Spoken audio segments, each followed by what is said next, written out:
con las parábolas de Jesucristo, y en esta mañana estaremos hablando sobre la parábola de la fiesta de bodas que está ahí en Mateo 22, 1 al 14, y voy a dar lectura a estos versículos y ustedes me siguen con su vista. Y la palabra de Dios dice de la siguiente manera: respondiendo Jesús les volvió a hablar en parábolas diciendo: el reino de los cielos es semejante a un rey que hizo fiesta de bodas a su hijo, y envió a sus siervos a llamar a los convidados a las bodas, mas estos no quisieron venir.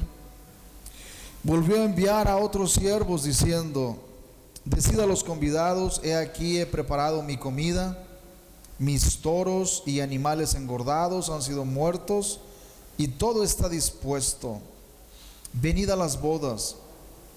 Mas ellos, sin hacer caso, se fueron, uno a su labranza y otro a sus negocios.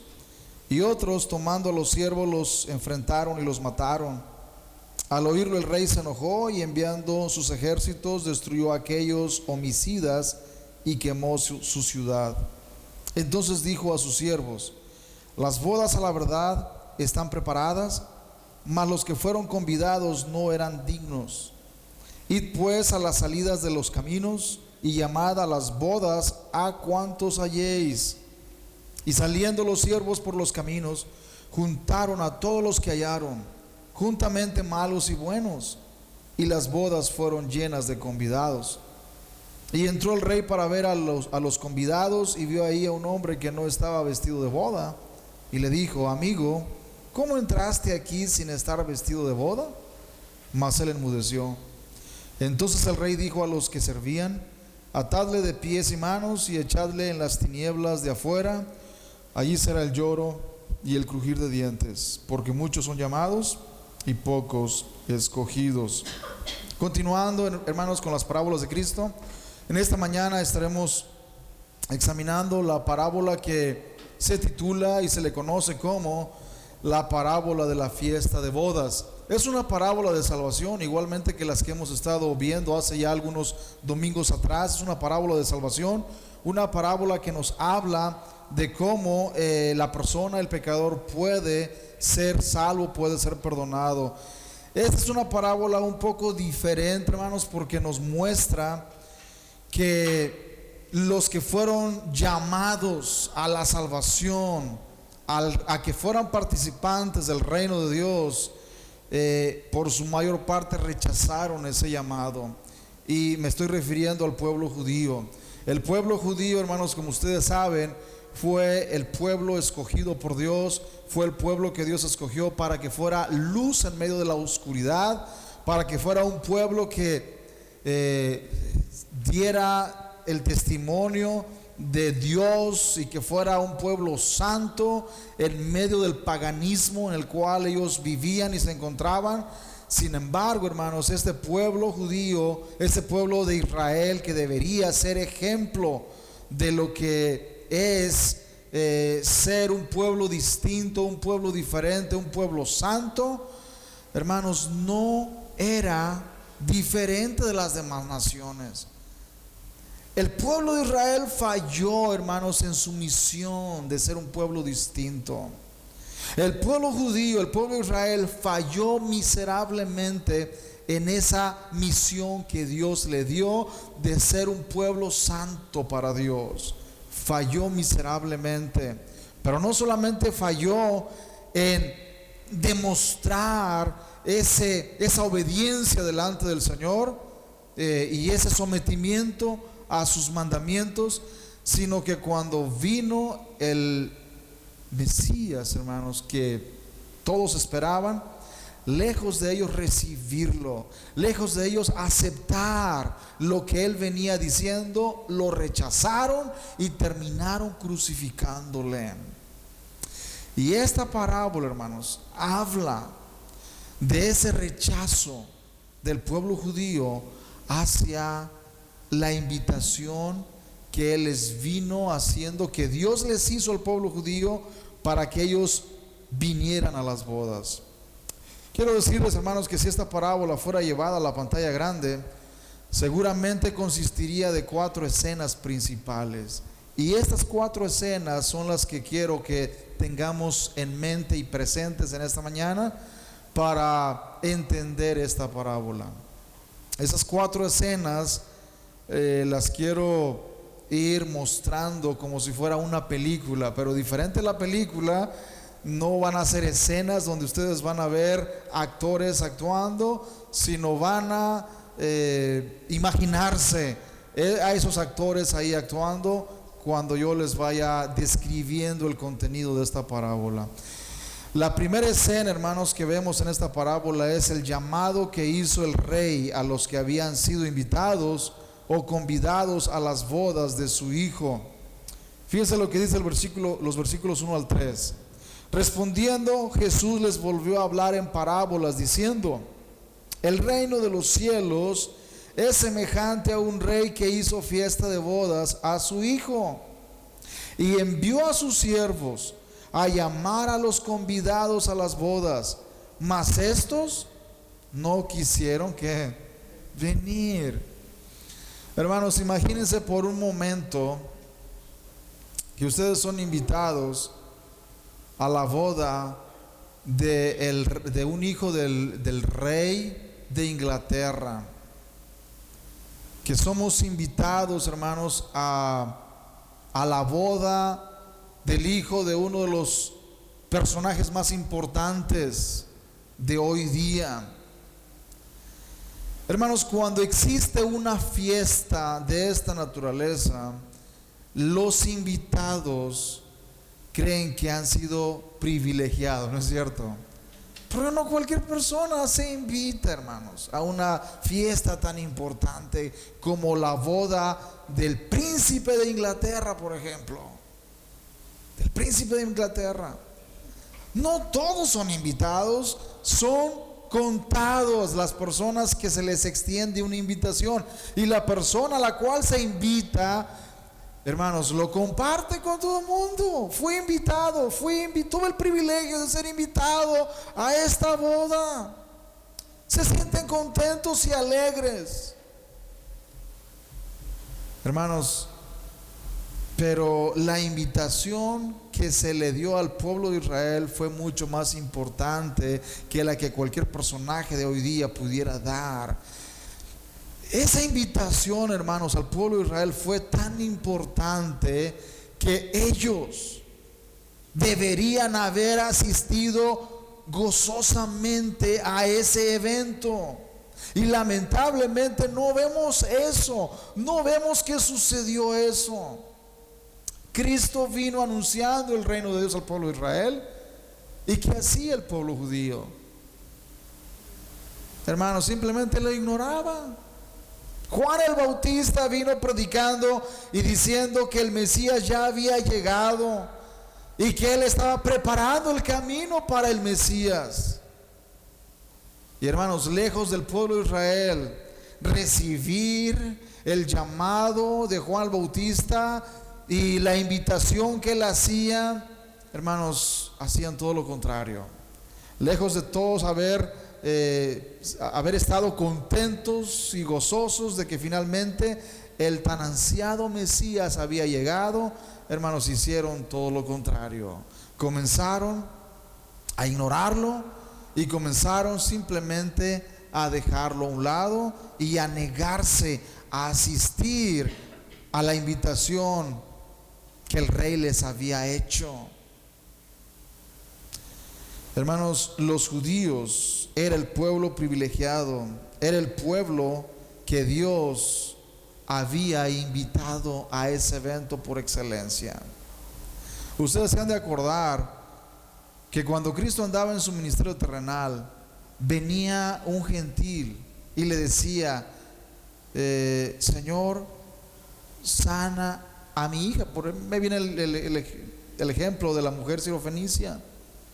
Señor, mi hija está gravemente atormentada, sánala. ¿Y qué Cristo? ¿Cuál fue la respuesta de Cristo? Mujer, no soy enviado sino a las ovejas perdidas ¿de qué? De la casa de Israel, ¿no es cierto? De la casa de Israel. Y hermanos, Cristo mostró en su ministerio terrenal que los judíos tenían el privilegio. Primero, ellos, los hijos, deberían ser alimentados antes que cualquier otra persona. La respuesta de Cristo: no es bueno dar el pan de los hijos a los perros, a los perrillos, no es bueno. Primero están los hijos. Israel es primero. Israel es primero. Y la mujer, hermanos, ¿cuál fue su respuesta? Sí, Señor, entiendo que el pan primero va a los hijos. Yo lo entiendo. Pero también me queda claro que los perrillos comen de las migajas que caen de la mesa de sus amos. Hermanos, y la respuesta de Cristo: oh mujer, grande es tu fe. Ya se vislumbraba, hermanos, lo que vendría. Ya se vislumbraba que los gentiles abrazarían y creerían en Cristo, hermanos, mejor que cualquier israelita, mejor que cualquier judío. Ya se vislumbraba venir esto. Y hermanos, Cristo sanó a la hija de esa mujer porque ella reconoció que aunque ella no era la persona invitada primeramente, aún así ella tenía beneficios colaterales. ¿Y cuáles eran los beneficios colaterales? Que aún los perrillos, hermanos, aunque no se le da el guiso que los padres preparan para los hijos, aún así los perrillos se benefician de las migajas que sobran. Y Cristo elogió la fe de esta mujer, hermanos. Cristo la elogió. Así que envía, hermanos, el Señor, el Rey, para que los que habían sido convidados vinieran a las bodas. Pero el versículo 3, fíjense lo que dice: y envió a sus siervos a llamar a los convidados a las bodas, mas estos que no quisieron venir, simplemente ellos no quisieron venir. Ahora veamos la segunda escena, hermano. Ya vimos la primera escena, ahora veamos la segunda escena. Versículos 4 al 7 nos muestran la segunda escena.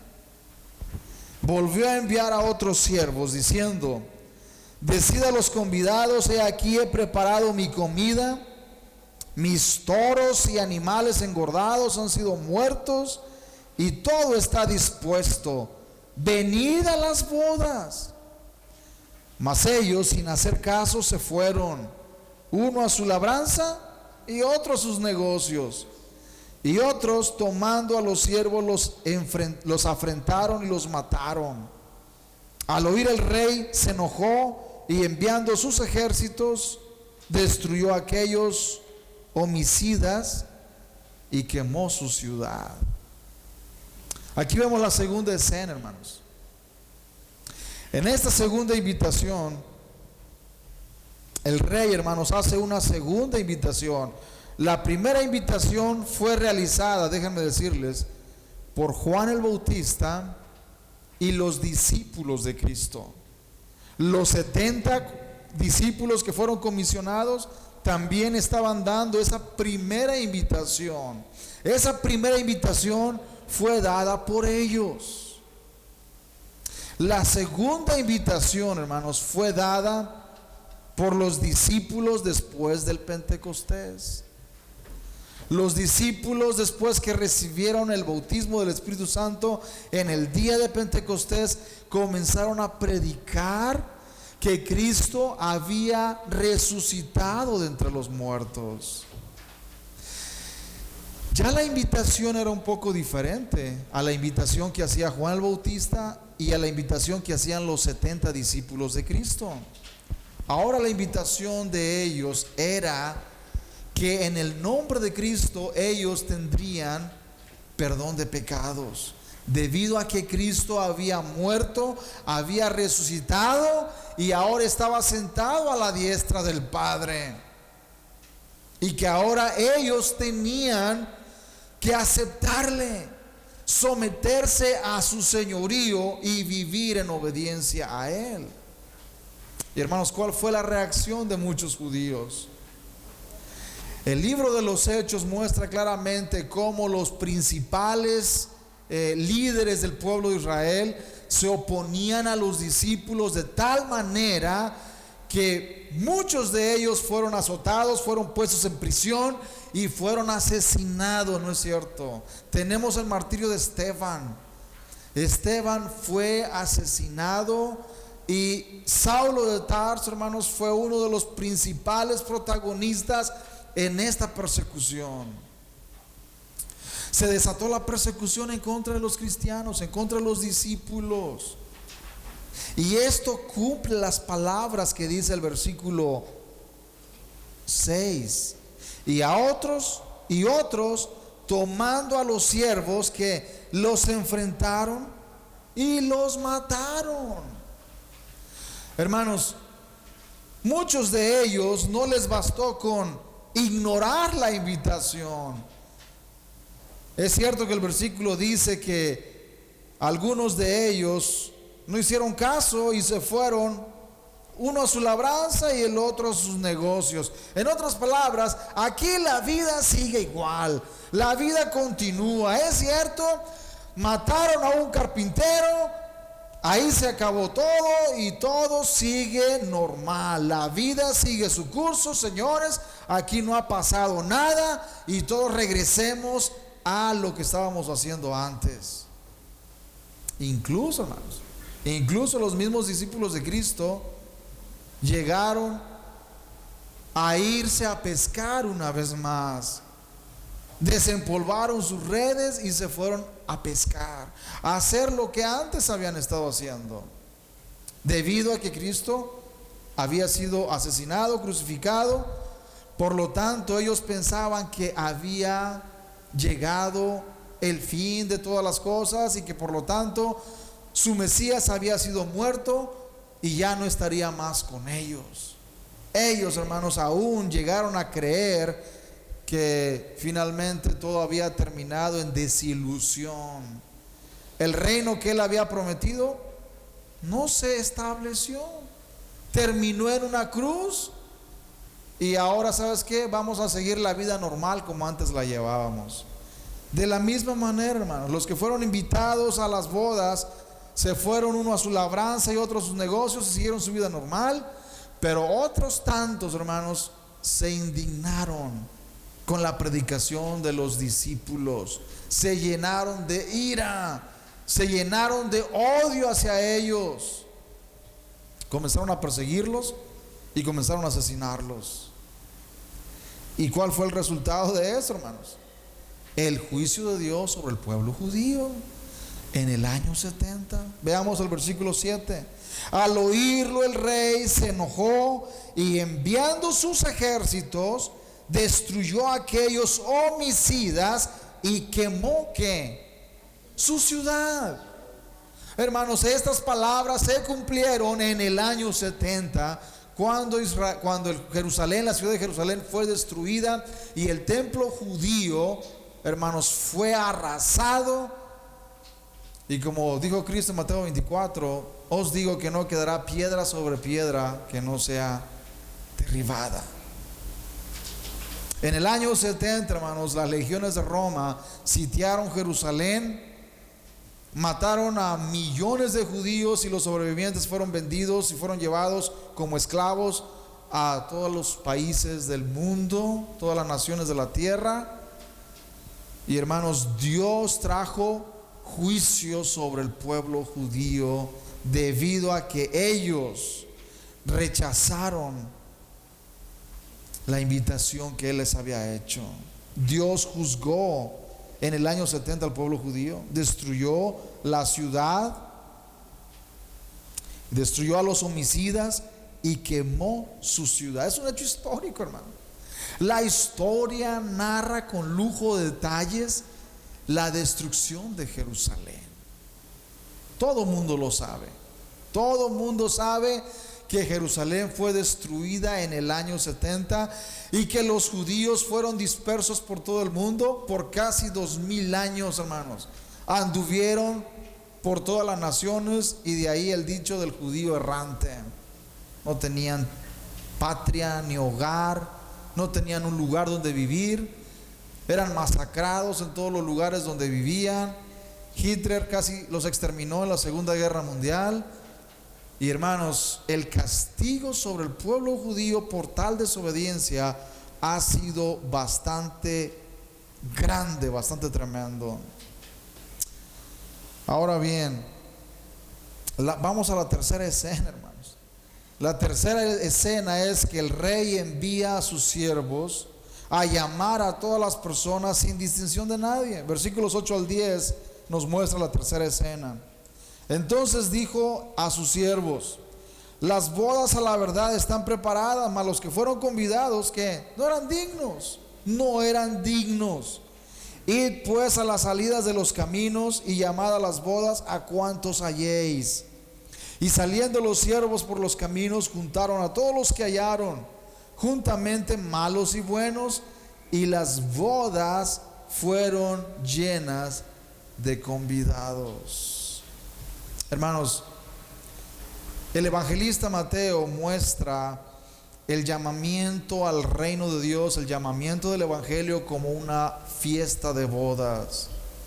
Como una fiesta de bodas. Es una parábola, es cierto. Jesucristo dio esta parábola para mostrarnos una verdad importante, o algunas verdades importantes que Él quería mostrarnos.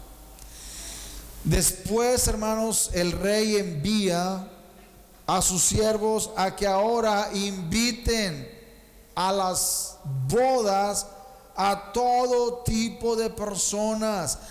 Ahora ya no solamente se le envía la invitación a ciertas personas, como los judíos, por ejemplo. No, ahora la invitación es parejo, a todos, sin distinción de nadie. Judíos y gentiles, buenos y malos, a todas las personas se les envía esta invitación, debido a que hermanos, la fiesta tenía que realizarse, las bodas tenían que llevarse a cabo. Para entender esta parábola, hermanos, es necesario entender las costumbres de las bodas judías. Las bodas judías no son igual que las bodas que nosotros practicamos en nuestro tiempo y en el mundo occidental en el que vivimos, donde la boda, hermanos, dura solamente escasos que un día, ¿no es cierto? Un día. Y es muy diferente la costumbre. En el pueblo de Israel, hermanos, una boda puede durar hasta un año. Hasta un año puede durar una boda. ¿Por qué? Porque está lo que es el compromiso, cuando los novios se comprometen a casarse, pero no viven juntos. Se casan, digamos, en compromiso, pero no están juntos. Pero en ese tiempo ellos están comprometidos el uno al otro. Y después de cierto tiempo, dependiendo del tiempo que ellos pongan, 1 año, 2 años, hasta entonces, ahora sí se consuma el matrimonio. Y hermanos, en ese tiempo ellos están legítimamente casados, aunque no puedan vivir juntos, pero están legítimamente casados. Así es como estaba José y María, hermanos, en ese compromiso, cuando se halló que ella había concebido un hijo. En ese compromiso, en ese periodo de tiempo, ella se halló que había concebido un hijo. Por esa razón, cuando él se dio cuenta que ella estaba embarazada, hermanos, él pensó en dejarla secretamente. Entendiendo, hermanos, las costumbres de los judíos en cuanto a las bodas, podemos entender esta parábola, hermanos, que esta parábola habla de ese evento de las bodas como algo pasado, pero Apocalipsis habla de las bodas del Cordero como algo futuro. ¿Por qué? Y muchos no entienden. ¿Cómo es posible que Mateo nos dice que esas bodas ya tuvieron lugar y Apocalipsis dice que tendrán lugar en el futuro? Muy fácil, hermanos, porque las bodas del Cordero comenzaron en el primer siglo. En el primer siglo comenzaron las bodas del Cordero, porque Cristo comenzó a escoger a su novia en el primer siglo. La iglesia es su novia y será consumada cuando Él venga a tomar a los suyos, cuando Él finalmente esté con su novia por siempre. ¿Se dan cuenta? Cuando entendemos esto, hermanos, estas cosas son fáciles de entender. Son fáciles de entender. Ahora bien, el rey mandó a llamar a todas las personas para que vinieran a la boda, y en esas personas estamos incluidos nosotros, hermanos, los gentiles.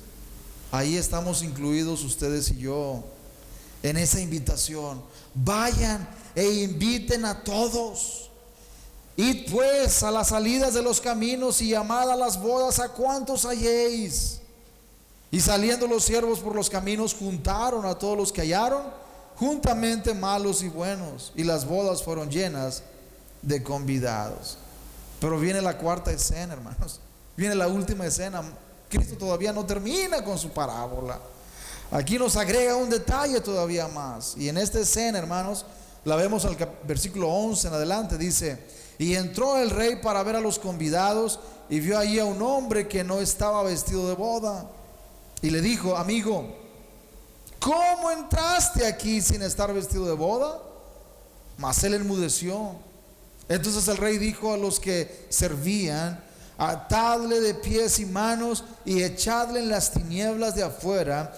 Allí será el lloro y el crujir de dientes, porque muchos son llamados y pocos escogidos.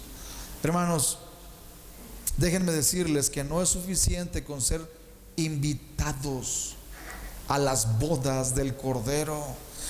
No es suficiente con ser invitado, porque muchos son invitados, muchos son llamados, muchas personas son llamadas.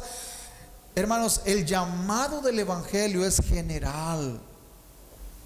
El evangelio se predica a todas las personas sin distinción de nadie, pobres y ricos, grandes y pequeños, de toda clase de personas.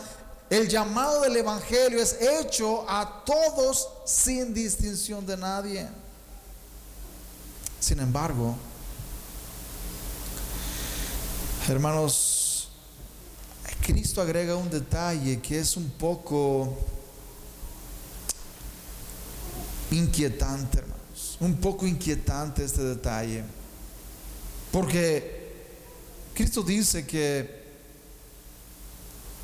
cuando ya todos estaban reunidos ahí, hermanos, en la boda, y los novios estaban sacando fotos ahí con los padrinos, ¿no es cierto?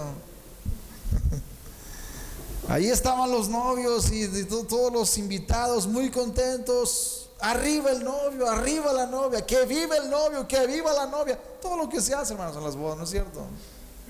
Y ahí el pastel grande ahí de 5 pisos, ¿no es cierto? Ahí comida, hermanos, hasta para aventar para arriba. Ahí el grupo tocando, el mariachi, ahí tocando. Y en ese, hermanos, en ese momento de gozo y de regocijo, en ese momento cuando todos estaban alegres y contentos, aplaudiéndole a los novios, ¿no es cierto? Aplaudiendo, viva el novio, viva la novia. En ese momento sale el rey y comienza a ver a los invitados, comienza a poner su vista sobre cada uno de ellos, los invitados. Y resulta, hermanos, que el rey comienza a ver a una persona ahí entre la multitud que le llama la atención. Y se acerca a él y va hasta él, y me imagino que pensaba este personaje que el rey lo iba a felicitar por haber asistido a su boda, que lo iba a extender su mano, saludar, mucho gusto por haber venido, asistido. Quiero decirte que estoy contento porque tú dejaste tus quehaceres, hiciste a un lado tus atenderes y viniste a la boda de mi hijo, viniste a acompañarme. Me siento honrado con tu presencia.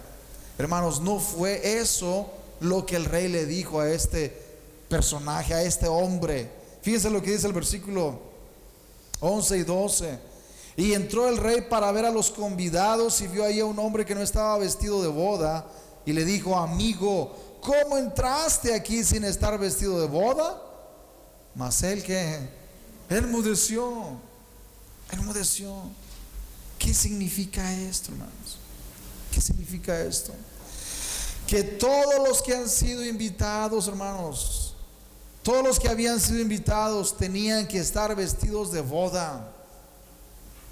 En el primer siglo se dice que los que hacían fiestas y los que invitaban a estas fiestas, ellos tenían ropa, trajes que les daban a los invitados. En cuanto un invitado llegaba, se les extendía un traje para que ellos entraran a la boda o a la fiesta o al banquete con ese traje que el anfitrión había provisto.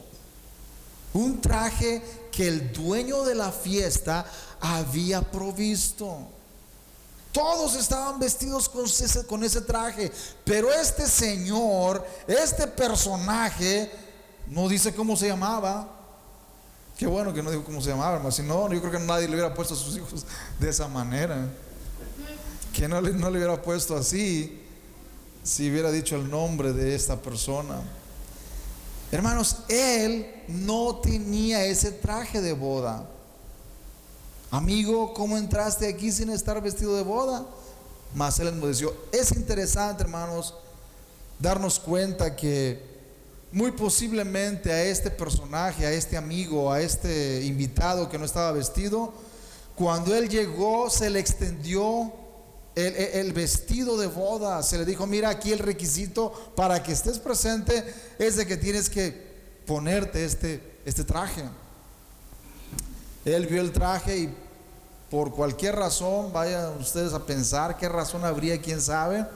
Él vio el traje, tal vez no le gustó la tela, el color, quién sabe, y simplemente dijo: no, ¿sabes qué? Yo no voy a ponerme ese traje, yo voy a entrar así como vengo, porque creo que mi traje es más bonito. Mi traje que yo traje hoy es más elegante. Ese traje no me gusta el color. El color que yo escogí es el más vistoso, es el más bonito. Por lo tanto, ¿sabes qué? Rehúso ponerme ese traje. Hermanos, la razón por la cual él rehusó el traje no la sabemos, pero lo más seguro es que se le ofreció el traje y él no quiso ponérselo. Y estando ahí muy contento en la boda, hermanos, en la fiesta, el rey lo encara y le pregunta cómo pudo él entrar sin estar vestido de boda, y lejos de dar una respuesta satisfactoria, hermanos, simplemente enmudece. Esto demuestra, hermanos, que esa persona no tenía ningún argumento para poder responderle al rey del por qué él estaba sin ese traje. Lo que esto significa, hermanos, es: no basta con aceptar la invitación del evangelio de la gracia de Dios. No basta con ser miembro de una iglesia, no basta con venir a alabar al Señor. Tenemos que estar vestidos correctamente con el traje que Dios ha provisto, hermanos. Y ese traje que Dios ha provisto es la justicia misma de Cristo, no nuestra propia justicia, la justicia de Cristo. Y muchas personas el día de hoy, por los siglos, han pensado que ellos pueden estar en la presencia de Dios porque ellos son muy buenos, porque ellos no han hecho nada malo, porque ellos son personas que han vivido vidas buenas. Vidas buenas. Hermanos, toda persona que quiera entrar a la presencia de Dios de esa manera va a ser rechazada siempre. ¿Por qué razón? porque ningún ser humano puede entrar a la presencia de Dios o puede obtener la salvación en base a lo bueno que somos. No es lo bueno que somos, sino es la justicia de Cristo. Y esta parábola nos muestra precisamente eso, que si un día estaremos en la presencia de Dios, cuando partamos de este mundo y recibamos la bienvenida en su presencia, no será en base a las buenas obras que nosotros hicimos, sino será en base a la justicia perfecta de Cristo, la cual Él nos imputó, con la cual Él nos vistió y con la cual nosotros podremos estar por siempre en su presencia. Esa es la única manera. Hermanos, yo sé bien que hay muchas personas que piensan, por ejemplo, que la Madre Teresa de Calcuta fue al cielo debido a que hizo muchas buenas obras. Pero hermanos, si ella fue al cielo, no fue debido a sus buenas obras, sino fue debido a la gracia y a la misericordia de Dios. Nadie puede entrar al cielo, hermanos, debido a lo bueno que es o a las buenas obras que ellos hacen.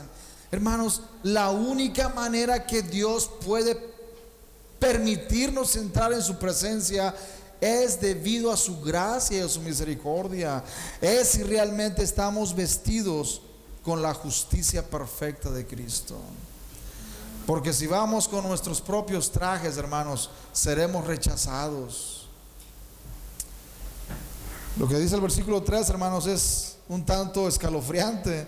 Entonces el rey dijo a los que servían: atadle de pies y manos y echadle en las tinieblas de afuera, allí será el lloro y el crujir de dientes. La pregunta en esta mañana, hermanos, que surge es: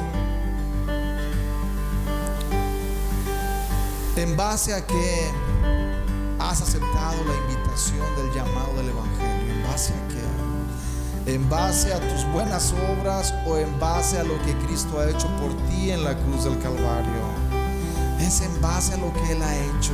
Si es en base a lo bueno que hemos sido, hermanos, estamos perdidos. Estamos perdidos. No podemos ser aceptos delante de Dios si nuestra base es lo bueno que somos, las buenas obras que hemos hecho o lo bueno que hemos sido. Ninguna persona puede ser aceptada delante de Dios por medio de esa base. Tiene que ser solamente por medio de lo que Cristo hizo en nuestro lugar en la cruz del Calvario. Pongámonos de pie en esta mañana.